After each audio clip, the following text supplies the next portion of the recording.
Hey, what's up, Summit Church? So glad to be with you today. If you don't know me, my name is Michael. I get the honor and privilege of being one of the pastors here, and we would love the chance to get to know you. So there's a QR code that's coming up on your screen right now. We'd love for you to scan that and fill out a connect form. We'd love to tell you more about why Summit Church is the place to be.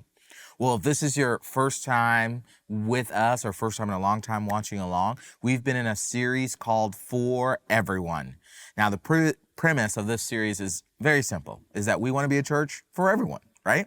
That no matter what your story is, no matter what your background is, whether you've been a long-time follower of Jesus or you're just now exploring what it means for you, this is a place that you can belong. As we've been saying around here, is that we hope and desire that Summit Church is a place that you can belong long before you believe. You see, we believe that when Jesus created the church, his intention was to create a place without judgment, without ridicule, without shame, a place where you can come and find the hope that we have in Jesus. And if we're going to be that church for everyone, then we must be willing to make room for anyone. Now, what that doesn't mean is that we're going to forsake the truth of Jesus. See, we believe that the truth of Jesus is the DNA of our church. This truth of Jesus is what gives us hope in life and the life to come. But what it does mean is that we're going to be willing to remove unnecessary barriers. Now, the truth of Jesus is a necessary barrier, but what we're going to do is to try to remove anything unnecessary, because we understand that if we remove any unnecessary barriers, we are opening up spaces and places for people to experience the beauty that comes with finding and following the way of Jesus. We believe that the local church, that Jesus Christ through the local church is the hope of the world. And we believe that we want to do whatever it takes, or like I say, anything short of sin, to inspire someone to find and follow the way of Jesus. Today, what I want to do is I want to conclude our series around this idea that in order for us to be a church for everyone that makes room for anyone, we have to be willing to take bold risk, think outside the box, and work in unconventional ways to introduce the beauty that comes with Jesus. Now, the question I want you to hold on to and wrestle with today is this question right here. What are you willing to do to inspire someone to find and follow the way of Jesus? Now, back when I was in middle school youth group, we would annually take a trip, a guys' night trip, out to one of our youth group leaders' farms. Now, it's just a bunch of boys doing boy things and talking about Jesus. Like, what could possibly go wrong, right? Well, on this particular trip, we got this brilliant idea of playing capture the flag in the dark. Now, for those of you who've never experienced this because of the light pollution in our lovely city of Orlando, if you're out in the country area where there's isn't a lot of light, it can get extremely dark with only the moon and the stars as the only natural light, okay? So we decided on this country farm on this dark night that we should play capture the flag. Now, we're going to separate into teams, 6 on each team, and we pick captains, and then we had a draft, and I get picked first, of course, because I'm the best at capture the flag. So our captain then picks my friend Ricardo. Now, you need to know a few things about Ricardo. He's a great kid. He really cared for people. He was really nice. But Ricardo was the kind of kid who you could dare to do the dumbest thing, the most dangerous thing, and if you didn't tell him that you were kidding, he would literally do it. I mean, jumping off of houses onto trampolines, eating weird insects, jumping into moving cars, going 25 miles an hour. I mean, you name it. So having Ricardo on your team was really a benefit. Now, when we started the game, there was still a little bit of daylight. So we decided to plant each flag about the distance of 3 football fields away from the home base. Now, at this farm, you can imagine that there's all sorts of barriers that are keeping the animals from escaping. Barriers like wood fences and metal fences and barbed wire fences. Now, during the daylight, you can see where they all were. But once it went dark, there was no telling what or where those barriers were. Now, we were in middle school, so there was no thought at all to maybe use flashlights. None at all. So anyways, our team captured one of those team's flags and we began to make our way back, but it was so dark that we couldn't see which way was which and if we were going to run into one of those barriers, right? And so we were legitimately stuck at this point. So I say, man, we just need someone to run straight, and if they hit something, we'll know not to go that way. Now, I was kidding, but Ricardo didn't seem to understand that because he just took off and ran. And at first, we didn't hear nothing. And we think, oh, he's found a pathway back until we hear this loud crash and scream. And we ran all over to Ricardo, found him wrapped in barbed wire. And we figured out how to get him untangled from that barbed wire, but he had cuts all over and he's bleeding everywhere. So we pick him up and carry him, and we take our slow time, making sure we don't run into any other barbed wire or any other barrier. And as we walking back, I remember asking him, I was like, dude, why in the world would you just run like that, knowing that you could run into something? And his response to me was this: well, I wanted to win. And in order to win, someone had to be willing to risk it all. Now, I'm not telling you this because I believe you should go all in on a game of capture the flag in the complete dark. No, don't do that. This also isn't a principle I would use to go gamble in Vegas or on a risky investment. But when it comes to Jesus, I believe we should do whatever it takes to inspire someone to find and follow the way of Jesus. As a matter of fact, we believe that Jesus is worth the risk of giving it our all, thinking outside the conventional box, and going above and beyond with our time, our talent, and our treasures to get one person to Jesus. We should do whatever it takes to remove all that is unnecessary, all that is a hindrance, all that is prohibiting someone from encountering Jesus. Because at the end of the day, think about this: someone did that for us. Do you realize that? Someone stepped into the gap and helped remove roadblocks so that you and I could hear this good news, experience the love, grace, and truth of our God. You know, there's this moment in the life of Jesus and his first followers that I believe really kind of encapsulates this risk it all for the sake of it all mindset. A guy by the name of Mark recounts this story that was told to him likely by one of Jesus' first followers. Now, this story takes place in the middle of a small, out-of-nowhere town called Capernaum. Now, this is probably the hometown of Peter, who was one of Jesus' first followers. Peter grew up here in this country town, and then one day an unconventional rabbi, teacher, comes by and he says, Peter, come be one of my disciples. And things change radically for Peter.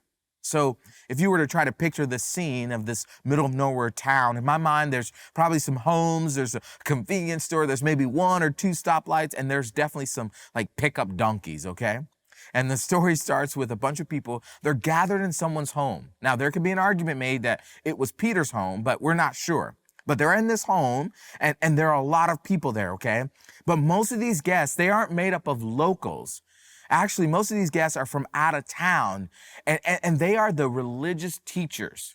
And they're there because Jesus is there. And their primary purpose in being there is to investigate Jesus. They're not seekers. They're not trying to find and follow. No. They're anti-Jesus. They are there to try to disprove Jesus. They just can't believe that this carpenter with a ragtag group of teenagers is who the world would consider failures, and they're really doing all the things that have been reported of them. They just could not believe that this was the Jesus, this was the Messiah that was promised. So they're there to investigate. And along many others, they are all gathered in this really small house in the middle of this nowhere town. So I want to pick up the story from there, verse 1 of Mark chapter 2. It says, when Jesus returned to Capernaum several days later, the news spread quickly that he was back home. Soon the house where he was staying was so packed with visitors that there was no more room, even outside the door. While he was preaching God's word to them, 4 men arrived carrying a paralyzed man on a mat. They couldn't bring him to Jesus because of the crowd, so they dug a hole through the roof above his head. Then they lowered the man on his mat right in front of Jesus. Okay, let's just pause there. I don't know if you read or have heard this story before, but I imagine you hearing it or reading it and naturally thinking, especially if you're a follower of Jesus, oh yeah, I would have done that. No, you wouldn't have. There's no way you're getting up on a roof and you're ripping through it and then lowering your friend on the makeshift mat down to the ground. No. First of all, if you live in Florida, you better not be ripping roofs here. You know how hard it is to get homeowners insurance in this state, let alone get them to pay out? So you're not doing that, right? Like in hindsight, we could say like, well, yeah, Michael, of course, it's Jesus. Why wouldn't we do that, right?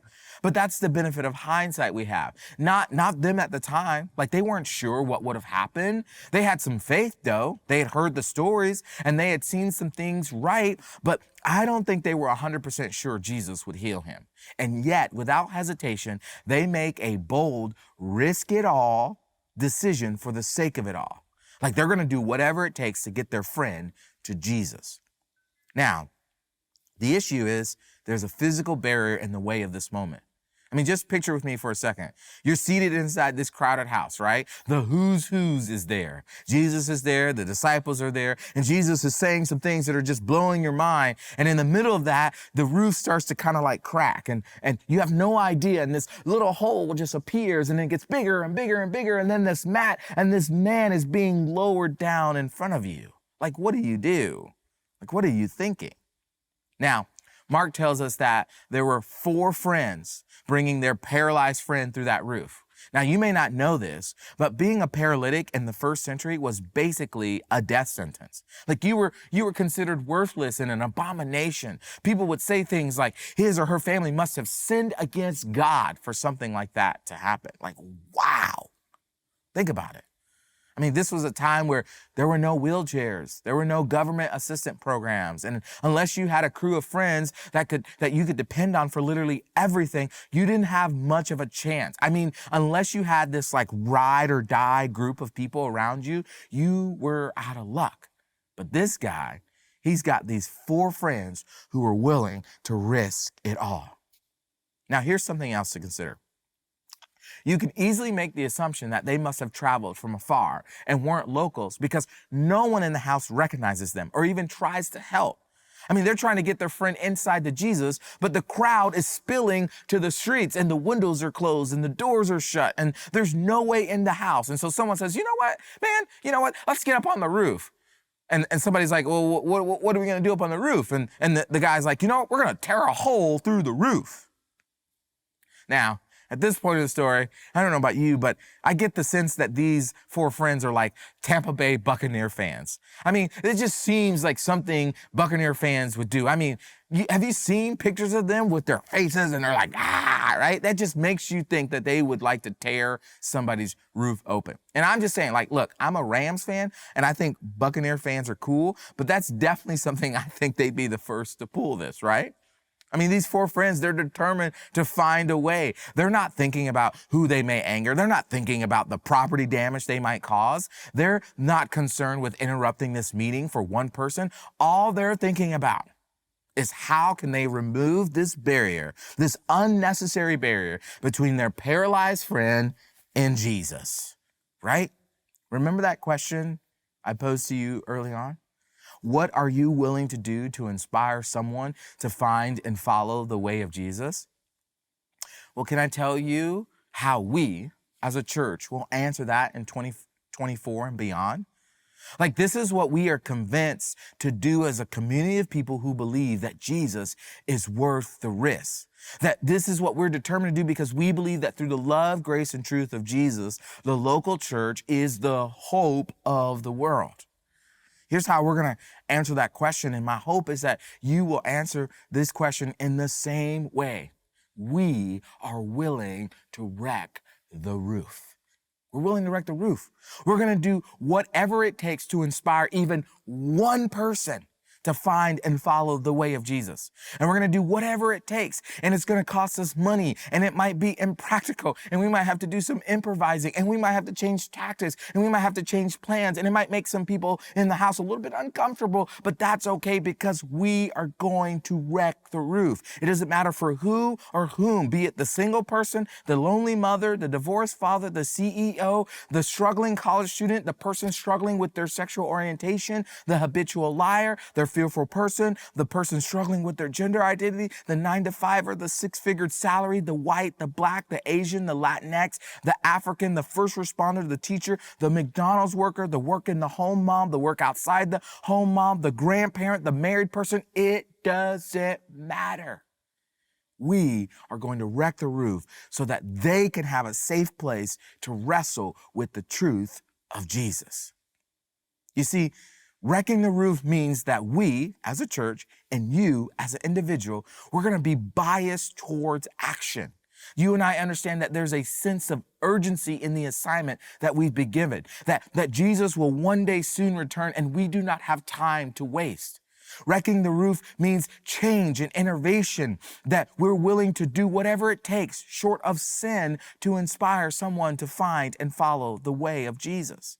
And we talked about this last week, that relational investment is so important. And we're going to use this idea of blessed, where we begin with prayer, that we're praying for those four, that we're going to listen and get in spaces where we actively engage with them, that we're going to eat with them, invite them to the table, serve them, and we're going to share what God is doing. Now, if you're like me and your mind has been hearing this and immediately going to all the excuses of why, how it's not a good time for you to be wrecking the roof for someone who you know needs Jesus.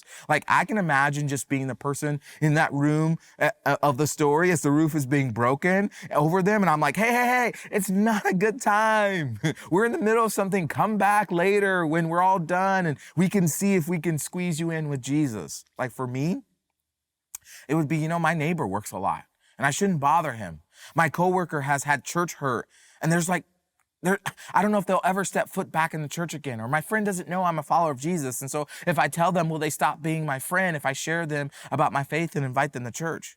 Like, we can come up with all kinds of reasons to put off the risk, all kinds of reasons to defer the invite to find and follow Jesus. But let me put it as graciously blunt as I can for you. None of those reasons matter. Here's the thing. We're all trying really hard to make it really hard for people in Orlando to go into eternity apart from Jesus. And if we're going to make it hard for people in our communities, in our cities, in our town, in this state to go into eternity apart from Jesus, we've got to make it easy for the people who matter to us to go to church. Now, let me be clear. I am not saying that we're going to water down the truth of Jesus. I am saying that we're going to remove unnecessary barriers. And that all starts with you and me.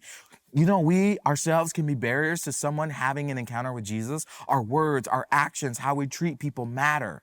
As our teaching minister, Kaylee Newkirk, often says, people are often watching us and deciding something about God. Man, we who are the light to our worlds have the responsibility to be a light to our worlds. It starts with our willingness to risk it all for the sake of it all, of those who matter to Jesus, which is everyone. Ask yourself, what kind of person do you want to be with your faith? Do you want to be a member of the crowd, like the crowd in that house that day, who finds every reason to put off and defer? Or do you want to be like those four friends who are willing to risk it all for the sake of all at the cost of anything to remove unnecessary barriers to get their friend to Jesus? Can I tell you, it's worth the risk. It truly is. Why? Because God took the same risk for us. I've quoted this famous verse so much in the recent weeks because it's so true and it bears repeating. That God so loved the world that he gave his one and only Son, that whoever believes in him shall not perish but have eternal life. You see, God was, in fact, the first to risk it all for the sake of it all. That there was this barrier keeping us away from God. And in order to remove that barrier, God was going to have to do something outside the box, unconventional, radical, unprecedented, and bold. He was going to have to give us his Son as a sacrifice to cover our sins so that we could be reunited with him. And do you think he thought twice about this risk? Nope, not at all. Remember, man, you are the light of the world. And when you are the light of the world, you will have the ability to shine Jesus's light on the people who are showing up in your life on purpose, for a purpose. That's the story of Dan Sherfield, one of our staff members here, that somebody was willing to risk it all for the sake of it all and shine the light that was living in him in Dan's life, which totally changed his world. Check this video out. I grew up in a British home, which meant I needed to, have good manners, do the right thing, be well to people, be kind, try to do the right thing when you have the chance. But I obviously didn't get the cool English accent. but none of it had anything to do with church. Like, church just wasn't part of my upbringing. I had never been to a church service. Faith was never brought up in my home. I never really felt a need for it. I felt like, well, I'm a pretty good guy. I do things the way I think I'm supposed to. But it wasn't until I was older and I was an executive working for a local entrepreneur, and I got to a point where he really started to open the financial books to me. And he told me, he said, you know, once you get in there, you're gonna see some things you'll probably have some questions about. I'd love to talk to you about those. And I thought, oh no, what's going on? And the reality was he was giving a lot of our money to Christian organizations here locally, globally. And my first thought was, man, if you're giving this much money away, you can be paying me more money. But I was really challenged by that. I knew he was doing something good, and so I didn't want to feel negatively about it, and that really started to kind of work inside of me. I started to really feel bad about how I was thinking about this. And so my best friend's brother, every time I run into him somewhere in Orlando, he'd always say to me, hey man, like, I love my church. I know you're not a church guy, Dan, but if you ever want to go to church, you got to call me up. You know, I just threw it off. I didn't go to church, but here I was at this moment where I was challenged by something that a Christian was doing, how he used his money, and I had all these questions. And so I called Brian up and I said, hey man, I got a question about you Christians and money. And he said, great. And you know, now knowing what I know, he pulled the perfect move. He said, well, why don't you come to church with me on Sunday? And then we can go to lunch afterwards. You can ask me all the questions you want. So that's what I did. And it was the first time I had ever gone to church on purpose in my life. And it was here at Summit Church. I actually sat right over there. I can see the seat. Here, I'll just show you where I first sat.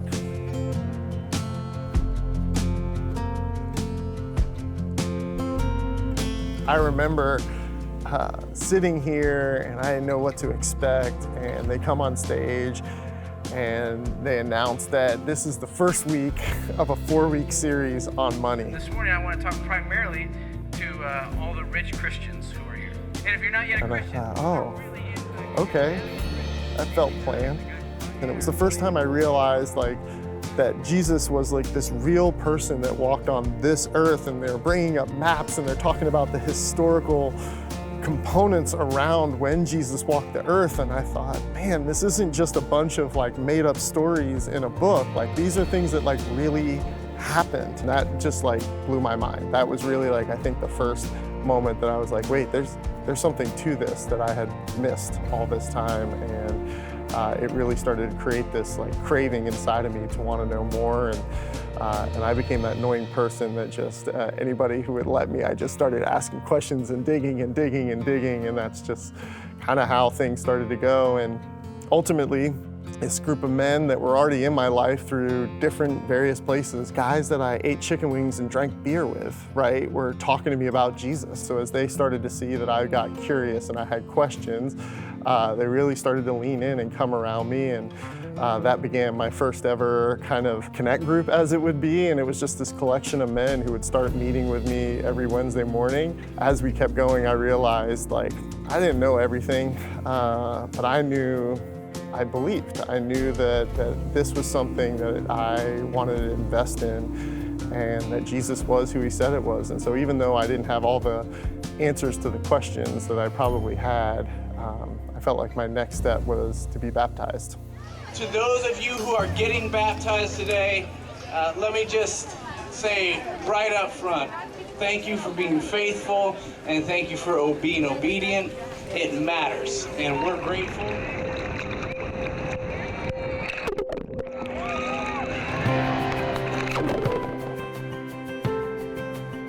Brian's invitation to church that day, man, I don't know if he ever could have realized like how much impact that was gonna have, how much that was gonna change my life. Not in just, like my life isn't changed in all the things I necessarily do, but how I do them, the way I live my life is forever changed. My kids will always grow up knowing Jesus and the importance of the local church, where I never had that. although he was the one who invited me in, he was the one who invited me to church. You know, my boss was the one who had an act of obedience that kind of shook me to start to ask questions. They weren't the guys who also walked alongside me. It was this whole other group of guys who kind of gave their time selflessly to me, just allowing me to be who I was in that time, but not judging me, not making me feel like I was imposing on them, but instead just eager to be available to me and answer whatever questions I had, try to do their best, because they didn't know all the answers all the time, but they're like, well, let's go figure it out, and even challenging me in certain ways to go figure things out for myself. Yeah, those guys are, they were always there, right? And they were probably always waiting for me to kind of have this moment where I would actually start to be curious. And once it came, they just jumped on the opportunity to be available to me, and I'll be forever grateful for them. I mean, all of the collection of all of them really saved my life.